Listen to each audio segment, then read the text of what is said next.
Dejando un poco de lado ahora la enfermedad inflamatoria intestinal, vamos a ver la valoración que tiene esta metodología, la tomografía con enterografía o enteroclisis, para la detección de lesiones elevadas o de masas intestinales. Sin lugar a duda, el poder obtener una buena distensión de la luz intestinal y obtener una buena valoración de la pared permite la detección de lesiones sobreelevadas, como en este paciente de 19 años de edad con anemia y sangre oculta en materia fecal, donde reconocemos la presencia de múltiples lesiones elevadas endoluminales correspondiente a múltiples formaciones poliposas en una enfermedad de Peutz-Jeghers. También podemos ver las mismas imágenes en reconstrucciones en plano coronal, como imágenes poliposas, algunas de ellas pediculadas, que afectan la casi totalidad de los segmentos del intestino delgado. En un plano sagital y en una reconstrucción 3D podemos ver también la presencia de dichas lesiones. Con la endocápsula también uno puede ver estas lesiones, como en este mismo paciente. Fíjense ustedes la presencia de múltiples lesiones elevadas dentro de la luz intestinal. Pacientes con síndrome carcinoide, como en este caso, donde el paciente presentaba rash, diarreas acuosas, dolor e hipotensión. Un examen minucioso del intestino delgado y de la luz del mismo detecta una lesión bien hipervascularizada. Fíjense ustedes en la imagen de arriba a la izquierda, señalada con flecha la lesión nodular, que estamos en una fase arterial, donde la aorta está con máximo llenado de contraste, mientras que la cava inferior, que está a su lado, no tiene contraste, o sea que estamos en una fase arterial bien precoz, donde vemos la lesión nodular hipervascular correspondiente al foco del paciente con tumor carcinoide. Ese paciente fue sometido a cirugía y ustedes ven ahí la histología de la lesión resecada. Este caso es un paciente que estudiamos con una endocápsula, un varón de 27 años con un cuadro de anemia, con hemorragia digestiva oscura, o sea, de causa indeterminada, con una videoendoscopía alta y baja normal. Ese es el estudio en parte dinámica, y después las restantes imágenes donde uno puede ver en forma detenida una lesión elevada que crece en la luz intestinal, donde no hay en el momento de realizar el estudio erosión ni signos de sangrado, y donde la mucosa impresionaría estar respetada, y entonces uno debería hablar en primera instancia de una lesión elevada, seguramente de tipo submucoso. Teniendo en cuenta este hallazgo, se solicitó una enteroclisis por TC. Fíjense ustedes en la imagen de arriba a la izquierda, la lesión sólida que parece estar en la luz intestinal, sin calcificación ni ningún otro tipo de alteración. Por debajo de esta imagen está la misma en plano coronal. En la parte media, en el margen superior e inferior, se ve la reconstrucción en plano axial y coronal de la lesión en fase arterial, una lesión que capta muchísimo el contraste, pero que todavía es muy difícil para nosotros establecer en estos planos si es una lesión endo o extraluminal. En las imágenes a la derecha tenemos plano axial, coronal y sagital, y en este último se alcanza a visualizar con nitidez cómo la lesión tiene un mayor crecimiento por fuera de la luz intestinal que por dentro de la misma, o sea que corrobora que la lesión es submucosa con extensión por fuera de la pared, una lesión de aproximadamente 3.1 centímetros, hipervascularizada en fase arterial, que sigue captando o reteniendo contraste en fase venosa en forma más manifiesta que la pared intestinal. Aquí vemos la reconstrucción arterial 2D MIP en plano axial coronal, como las estructuras vasculares dependientes de la arteria mesentérica superior nutren esta lesión, y en la imagen inferior la reconstrucción vascular del eje esplenoportal, el retorno venoso de la misma. Este paciente fue sometido a cirugía. Ahí está la pieza anatómica, donde vemos la lesión muy similar a lo que veíamos nosotros en la tomografía y en el estudio por endocápsula. correspondiente a un tumor del estroma gastrointestinal, o sea, un tumor de Gist. Aquí tenemos otro paciente donde vemos una gran tumoración que afecta el yeyuno proximal, con una estenosis marcada de la luz intestinal, un engrosamiento y con compromiso no solo de la mucosa, sino que de toda la pared intestinal, con una importante estenosis. El paciente también vimos en la reconstrucción vascular venosa del eje esplenoportal, tenía una trombosis parcial de la vena mesentérica superior. Y este paciente fue sometido a cirugía por su cuadro suboclusivo y correspondió esa afectación a un linfoma primario del intestino delgado.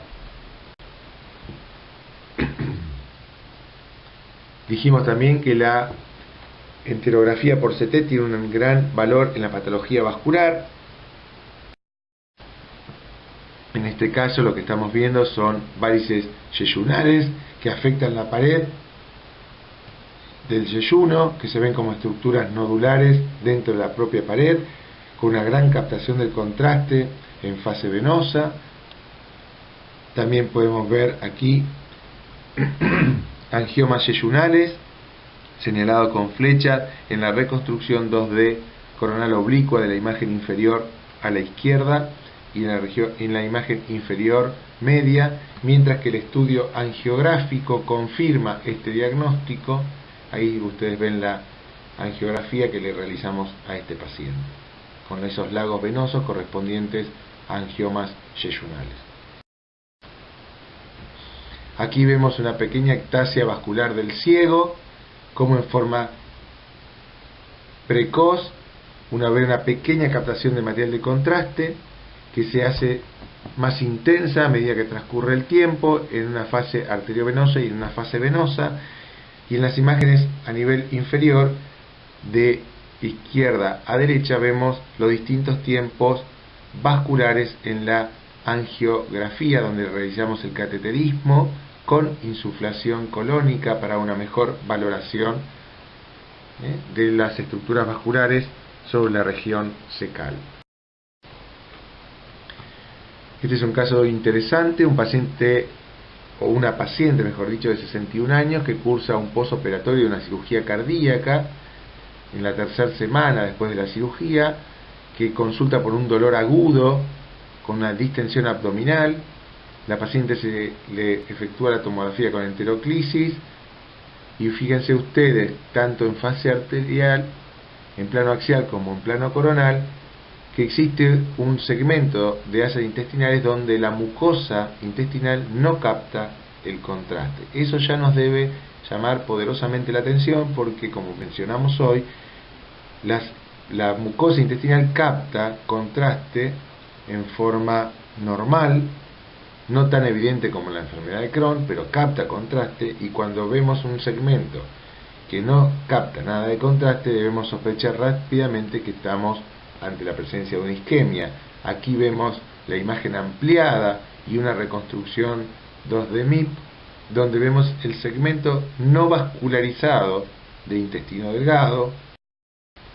El paciente fue sometido a una cirugía y ahí está la resección con la isquemia o el infarto intestinal.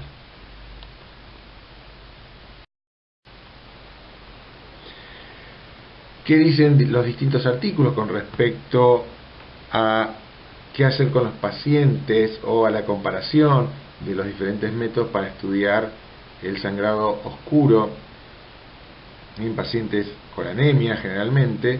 Este es un artículo publicado en Radiology en el año 2011 y fíjense ustedes que demuestra que la sensibilidad de la enterografía por CT en relación a la cápsula endoscópica es del 88% versus el 38% de la cápsula endoscópica.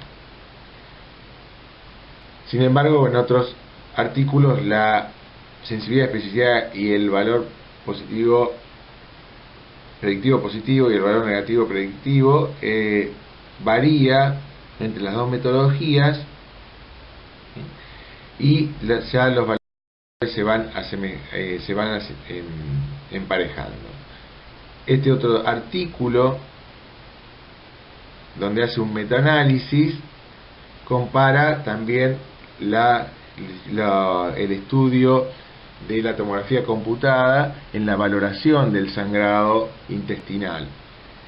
Aquí me voy a detener y voy a hacer un pequeño paréntesis donde este estudio muestra que la tomografía tiene una alta seguridad diagnóstica y es un buen método cuando uno tiene en cuenta el costo-beneficio para el diagnóstico del sangrado intestinal.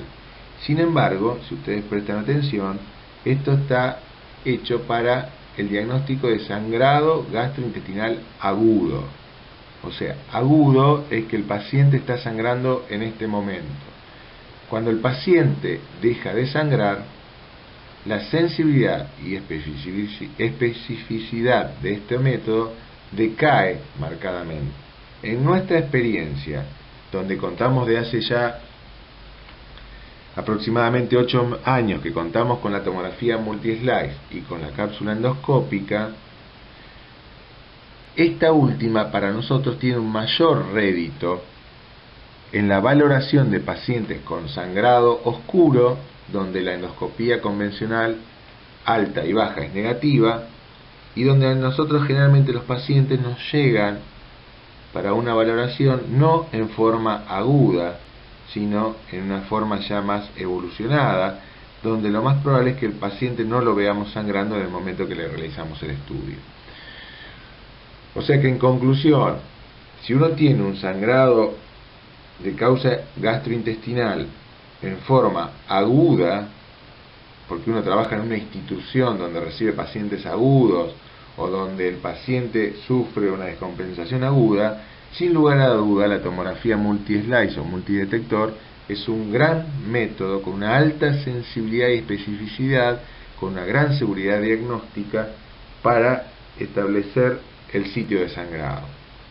Sin embargo, si uno no ve a un paciente en fase aguda de sangrado, tenga en cuenta que seguramente el rédito de la tomografía multislice va a decaer notoriamente y quizás uno debería realizar como primer método diagnóstico una endocápsula.